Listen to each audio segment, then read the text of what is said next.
Good morning everyone, welcome to my another video. সবাই তোমরা কেমন আছো? আশা করি সবাই ভালো আছো, আর আমরা খুব ভালো আছি। আর এখন আমরা চা বিস্কুট খাবো। সকাল এখন বাজে 11:30টার মতন, কারণ সকালে আমরা এত লেট করে ঘুম থেকে উঠি, কারণ আমরা রাত্রে একদমই ঘুমাতে পারি না। এই কারণে আমরা সকালে একটু লেট করে উঠি। আর আরব এখনও ঘুমাচ্ছে, তাই এখনও বিছানাটা একদমই গোছগাছ করা হয়নি। আরব এখন উঠে গেল, এখন আমি ওর জন্য স্যুপ নুডলস বানিয়ে ফেললাম। ওকে এখন আমি খাইয়ে দেবো।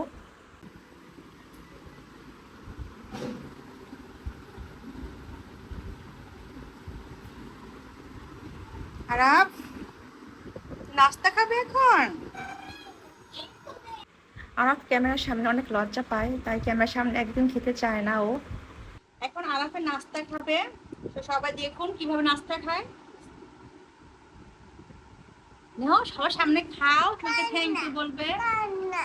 হ্যাঁ হ্যাঁ, নাস্তা খাবে না কেন?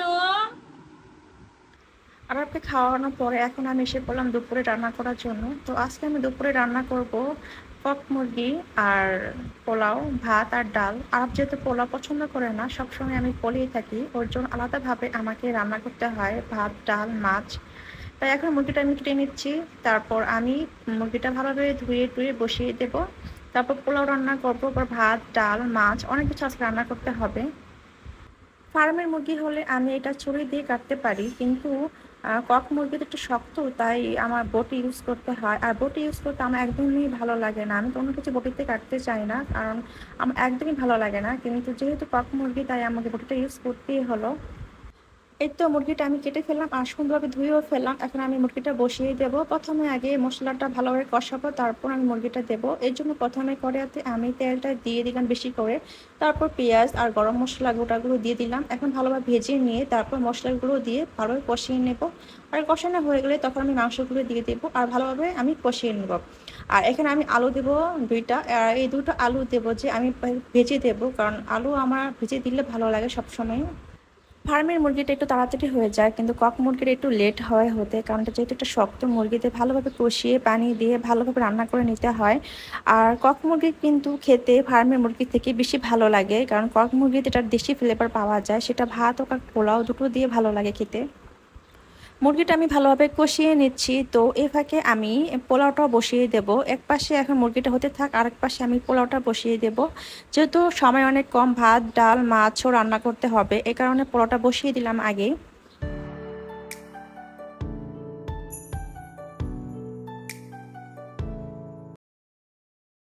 পোলাও চালটা আমি ভালোভাবে ভেজে নিলাম। এখন আমি পানি দিয়ে দেব। যেহেতু এখানে আমি 1.5 কাপ চাল নিয়েছি, এখানে আমি 3.5 কাপ পানি দেব, কারণ আমি সবসময় একটু বেশি পানি দেই, কারণ আমার কাছে একদম ঝরঝরা টাইপের পোলাও থেকে একটু যদি আঠালো হয় হালকা, তাহলে খেতে অনেক ভালো লাগে। এখন আমি আরাফকে গোসল করিয়ে দেব। গোসল করবে আরাফ? হুম, ওকে।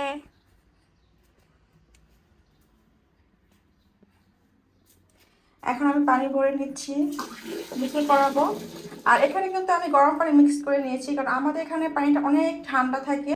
আমাদের যেহেতু মোটর দিয়ে পানি ভরা হয়, এই কারণে পানিটা অনেক ঠান্ডা থাকে। এই কারণে আমি সবসময় গরম পানি একটু মিক্স করে নিই, একদম নর্মাল করে নিই, কারণ এত ঠান্ডা পানি দিয়ে বাচ্চাদের গোসল করানো ঠিক না। আরাম, গোসল করতে আসো। আরাম,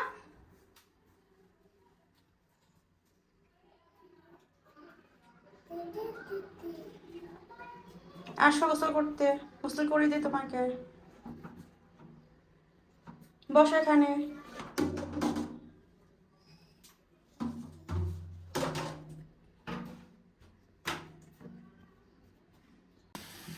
আরাম, এই যারা গোসল করতেছ না, ভালো লাগে গোসল করতে? আমার দিকে তাকাও। কি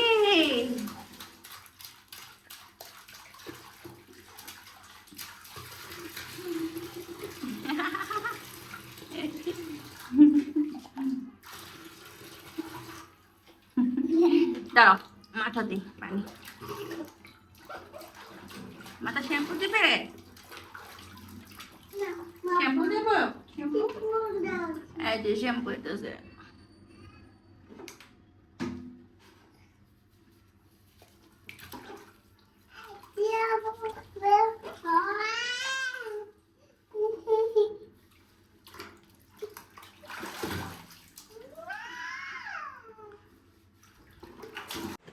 আরব যত সহজে গোসল করতে আসে কিন্তু অত সহজে কিন্তু গোসল থেকে উঠেই না, কারণ ও গোসল করতে এত ভালোবাসে, একদম উঠতেই চায় না। ওকে আমাকে অনেক কিছু দিয়ে তারপর উঠাতে হয়।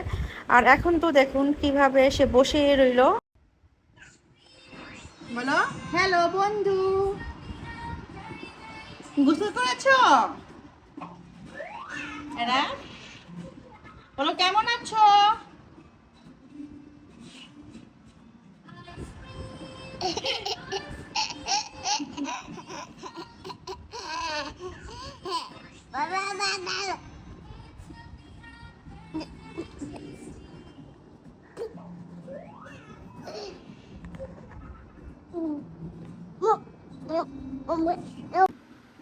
এখন আমি আরবকে ভাত খাওয়াবো, তো এই জন্য আরবের জন্য ভাত নিয়েছি প্লেটে। এখানে মিষ্টি কুমড়া আর হচ্ছে পেঁপে সিদ্ধ আর এক টুকরো মাছ নিয়েছি আর একটা ডিম ভেজেছি আরবের জন্য। পেঁপে খাবে, আমি মেখে দেই।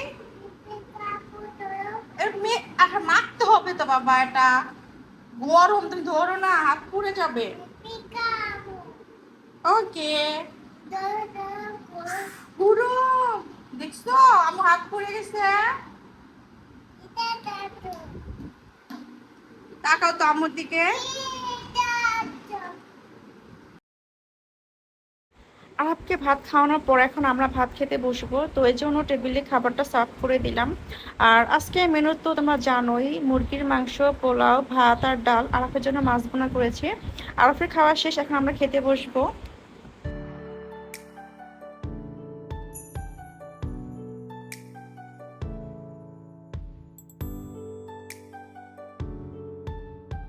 আর এখন বিকেল টাইম, আমি ওকে নিয়ে এখন একটু ছাদে উঠলাম, কারণ বাচ্চারা সারাক্ষণ ঘরের ভিতর থাকলে একঘেয়েমি এসে পড়ে।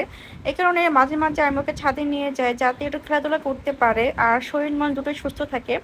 আর এখন ও একটু খেলাধুলা করছে। আর দেখো আজকে আকাশটা কত সুন্দর, একদম চারটা দেখছো, সুন্দর লাগছে আকাশে। আর আজকে দিনটা অনেক সুন্দর, হালকা হালকা বাতাস, ভালোই লাগছিল ছাদে।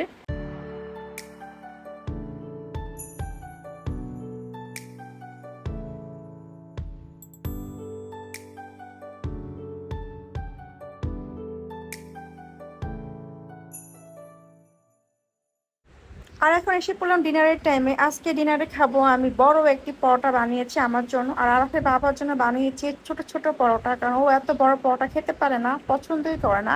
ওর জন্য আমি গোল গোল করে একটু সাইজে ছোট ছোট করে পরোটা বানিয়ে রাখি, ও খুব পছন্দ করে। আর আমি আমার জন্য একটা বিশাল আকৃতির পরোটা বানাই, কারণ আমার কাছে এত পিচি পিচি পরোটার থেকে দুই তিনটা অ্যাড করে একটা পরোটা বানিয়ে খেলে আমার কাছে ভালো লাগে। এতে সময়ও বাঁচে আর পরিশ্রমও একটু কম হয়, এই কারণে আমি এটা করে থাকি।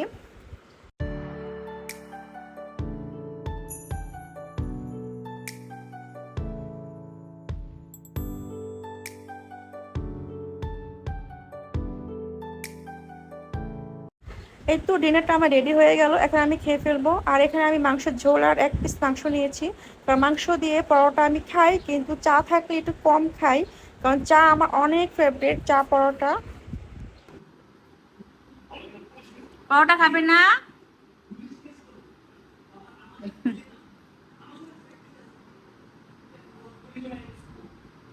আজকে ভিডিওটি এই পর্যন্ত, যদি ভালো লেগে থাকে তাহলে অবশ্যই সাবস্ক্রাইব করবেন। আর সবাইকে আজকের মতো tata, bye bye, good night.